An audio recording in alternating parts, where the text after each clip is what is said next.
جو مساج کر رہے ہیں اس کو پتہ بھی ہے کہ نہیں پتہ. ہمارے بہت سارے مساج کرنے والے لوگ آپ کے کڑاکے بھی نکالتے ہیں, دونوں کندھوں کے دونوں ہاتھوں میں آپ کا گردن رکھ کے کڑک کر کے نکال دیتے ہیں, تو وہ فارغ بھی آپ کو کر سکتے ہیں زندگی سے.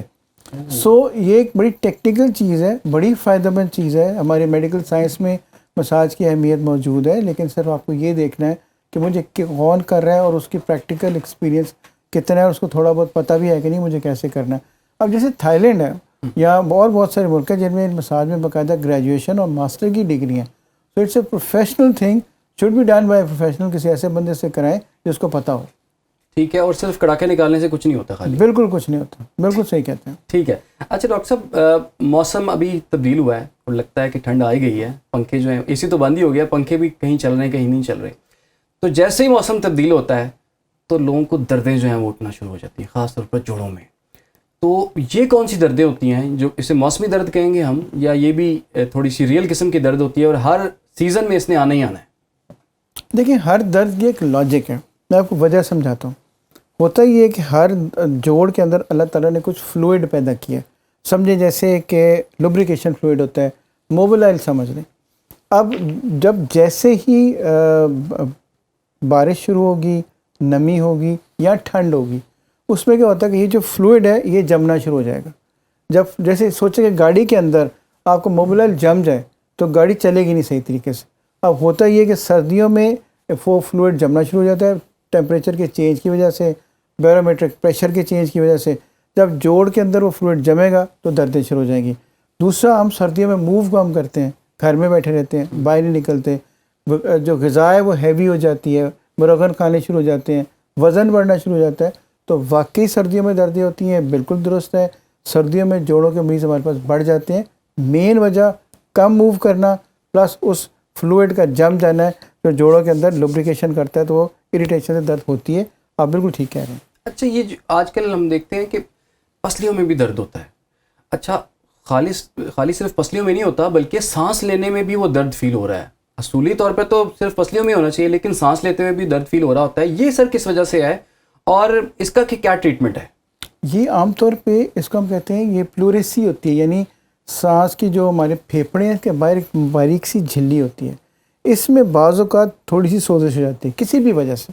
اگر وہ سوزش ہو جائے گی, سب سے بڑی نشانی یہ ہوگی کہ آپ ذرا سانس لمبا کھینچیں گے, جیسے ہی اس میں اسٹریچ بڑھے گا, پریشر زیادہ ہوگا, پین شروع ہو جائے گی. اور وہ پین نہ صرف اندر محسوس ہوگی بلکہ پسلیوں میں آگے کی جانب بھی آئے گی, اور آپ کو سانس لینے میں پرابلم ہوگی. اور بندہ بعض اوقات ایسے جھک کے بیٹھتا ہے تاکہ اس کے اوپر اسٹریچ کام آئے. تو یہ پلوریسی ہوتی ہے, یہ بھی سردیوں میں درد ہوتی ہے. اکثر لوگ اس درد کے ساتھ آتے ہیں. پسلیوں کی درد اس سے الگ ہوتی ہے, وہ بھی ہو سکتی ہے. سونے کی پوزیشن آج کل لوگوں کی ڈفرینٹ ہے. کچھ کوئی الٹا سوتا ہے, کچھ رائٹ سائڈ پہ, کچھ لیفٹ سائڈ پہ, کچھ تکیہ بہت بڑا لے لیتے ہیں, کچھ تکیے کے بغیر سوتے ہیں, کچھ ہاتھ رکھ کے سوتے ہیں تو ان کا ہاتھ میں بھی درد شروع ہو جاتی ہے. تو سونے کی اصل پوزیشن کیا ہے اور کس طرح سے سونا چاہیے؟ سونے کی پوزیشن ہے کہ آپ کا تکیہ کمفرٹیبل ہونا چاہیے, آپ کا بیڈ کمفرٹیبل ہونا چاہیے.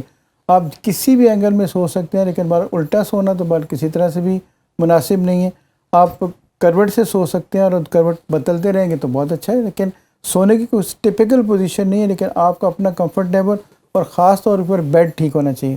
دوسرا ایک مسکنسیپشن میں دور کروں, بینگ اے پین پرسن, ہمارے پاس لوگ آتے ہیں جو یہ کہتے ہیں جناب ہم تختے پہ, پھٹے پہ, فرش پہ, سخت جگہ پہ سوتے ہیں تو ہماری درد بہتر ہو جائے گی. نہیں, ایسا نہیں ہے. آپ کا بیڈ کمفرٹیبل ہونا چاہیے. اور بیڈ کمفرٹیبل ہونے کا طریقہ کیا ہے, آپ بہت مہنگے مہنگے گدے لینے کی ضرورت نہیں ہے. آپ کے گھر میں چاہے چارپائی ہے, چاہے وہ پلنگ ہے یا گدا ہے, اگر وہ سیدھا ہے بالکل, اس سے خم نہیں ہونا چاہیے. اگر خم ہوگا تو وہ آپ کو پین کرے گا.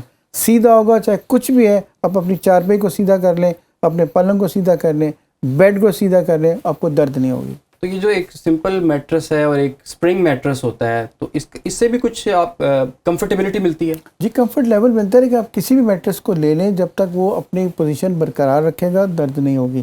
جب پوزیشن چینج کر جائے گا, بینڈ ہو جائے گا, کمر میں خم آنا شروع ہو جائے گا, پھر چانسز درد کے بڑھ جائیں گے. اچھا ڈاکٹر شہزاد صاحب, یہ بھی بتائیے گا کہ وزن کا کیا رول ہے درد کے اندر؟ فار ایگزامپل, ایک بندہ جس کا وزن بہت زیادہ ہے اور اسے چلنے میں پرابلم ہو رہی ہے, اس کے گھٹنوں میں درد ہے, اس کی ایڑیوں میں درد ہے, تو کیا وہ درد وزن کی وجہ سے بڑھ سکتی ہے یا دوسرے فیکٹرز اس میں زیادہ انوالو ہوتے ہیں؟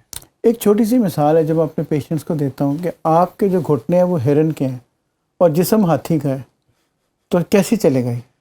ہمارے گھٹنے اللہ تعالیٰ نے ایک حد تک بنائے ہوئے ایک لمیٹڈ ویٹ کو برداشت کرنے کے لیے.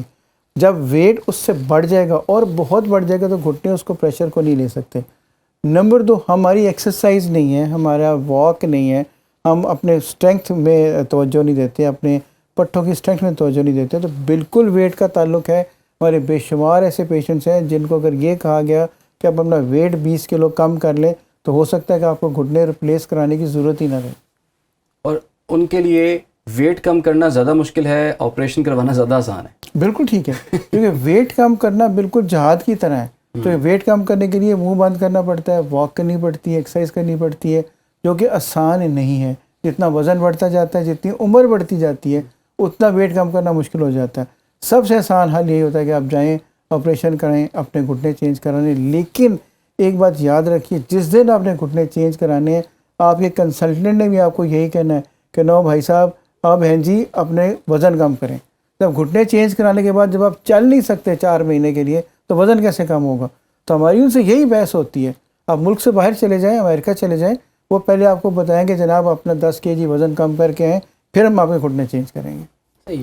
اچھا ڈاکٹر صاحب, ایک گھٹنے کی بات کر لیتے ہیں. یہ آج کل بہت کامن ہم دیکھ رہے ہیں, اس میں خواتین میں بہت زیادہ ہی ہے, مردوں میں بھی ہم دیکھ رہے ہیں. اور وہ لوگ جن کو گھٹنوں کا درد ہو جاتا ہے تو وہ چلنے پھرنے سے بھی رہ جاتے ہیں. سر اس سے پہلے کی کیا سٹیج ہے کہ اس تک پہنچے ہی نہ؟ گھٹنوں کے درد سے پہنچنے سے پہلے ہمیں کیا کرنا ہے؟ کون سی ڈائٹ لینی ہے؟ کون سا ٹریٹمنٹ کرانا ہے؟ کتنی واک کرنی ہے؟ یہ بڑا اچھا آپ کا سوال ہے. سب سے بہترین چیز ہے کہ آپ اس نوبت تک کی نہ آئیں. اس کے لیے 2-3 چیزیں ضروری ہیں. ایک, آپ نے یہ دیکھنا ہے کہ میری ڈائٹ کیا ہے. بازار کی چیزیں, تلی ہوئی چیزیں, مسالے والی چیزیں جو ہضم نہ ہوں, جو ویٹ بڑھائیں, وہ تو نہیں لینی چاہیے. نمبر 2, تھوڑی سی ایکسرسائز. اگر آپ کچھ نہیں کر سکتے تو واک تو کر سکتے ہیں, جم نہیں جا سکتے, سوئمنگ نہیں کر سکتے, گھر کے باہر, چھت پہ, گلی میں کوئی جگہ تو ایسی ہوگی جہاں پہ آدھا گھنٹہ واک کر لیں, اپنا ویٹ کنٹرول کر لیں. پھر جو جن کی شوگر کنٹرول میں نہیں ہے, جن کا یورک ایسڈ کنٹرول میں نہیں ہے, ان کو دردیں ذرا یہ جلدی شروع ہو جاتی ہیں. تو یہ 4 چیزوں کا دھیان رکھیں. پانی کی مقدار پوری رکھیں. اب میں یقین دلاتا ہوں 50% سے زیادہ دردیں آپ کی ٹھیک ہو سکتی ہیں, ہونے سے پہلے ہی بہتر ہو سکتی ہیں. اچھا, اکثر ہم دیکھ رہتے ہیں کچھ لوگ نماز پڑھ رہے ہیں تو نماز پڑھتے ہوئے رکوع میں جاتے ہیں, سجدے میں جاتے ہیں, تو وہ کڑاکے سے نکلتے ہیں ان کے. یہ نارملٹی ہے یا پھر یہ بھی کچھ اب نارملٹی ہے؟ یعنی یہ کوئی بیماری نہیں ہے, یہ صرف اس بات کی نشانی ہے کہ آپ کے جو کارٹیلیجز ہیں ان کے اندر تھوڑی سی یا تو پانی کی مقدار کم ہے یا ایک دوسرے کے ساتھ ٹکرا رہی ہیں. اس کا مطلب کوئی اس کے علاج کی ضرورت نہیں پڑے گی, یہ ہو جاتا ہے, دیٹس اوکے, کوئی ایسی بات نہیں. اور کچھ لوگ ہاتھوں کے بھی وہ پٹاخے جیسے میں نکال رہا ہوں بھی, تو یہ بھی کرتے ہیں, تو یہ چیز ٹھیک ہے یا اس سے پریفریبلی تو جو آداب محفل تو کہتے ہیں کہ یہ نہیں کرنا چاہیے کیونکہ یہ اٹ لکس آڈ. تو لیکن یہ کہ اگر نکلتے ہیں اور پین نہیں کرتے تو پھر تو خیر ہے. لیکن اگر جوڑ سوج رہے ہیں, ان میں رنگت چینج ہو رہی ہے, درد ہو رہی ہے, بخار ہو رہا ہے, تو پھر تو یہ خطرے کی علامت ہے, فوراً کسی ڈاکٹر کو دکھانا چاہیے. ٹھیک ہے. آپریشن کے بعد کا درد, ٹھیک ہے, آپریشن کے وقت تو اینستھیزیا دے دیا جاتا ہے, اس وقت تو نہیں ہوتا, لیکن اس کے بعد ایک درد ہوتا ہے اور بڑا سویئر ہوتا ہے, اور آپریشن کے کئی سالوں بعد بھی درد ہوتا ہے, وہ سکار میں ہوتا ہے. تو یہ جو 2-3 دردیں ہیں, اس کو کیسے آپ ڈیفائن کریں گے اور اس کا کیا علاج ہے, اس کی وجہ کیا ہے؟ ہم جناب ہر درد کا علاج کرتے ہیں. میں آپ کو بتاؤں گا تفصیل سے کمر درد کے لیے کیا کرتے ہیں, ہم گھٹنوں کے درد کے لیے کیا کرتے ہیں, اور اسکار پین کے لیے کیا کرتے ہیں.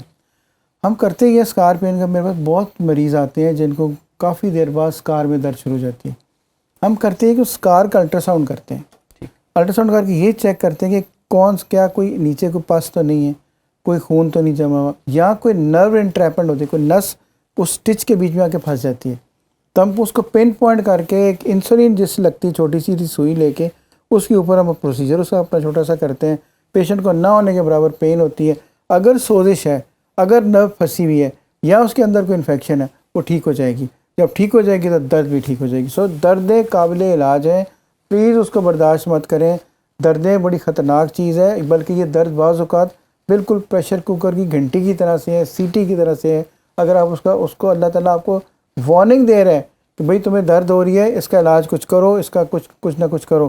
If you don't do it, اس کا مطلب یہ ہوگا کہ آپ خود خطرے کو دعوت دے رہے ہیں. سو درد اگر ہے, ٹھیک نہیں ہو رہی ہے, اس کو ڈائگنوز کرائیں, اس کو ٹریٹ کریں.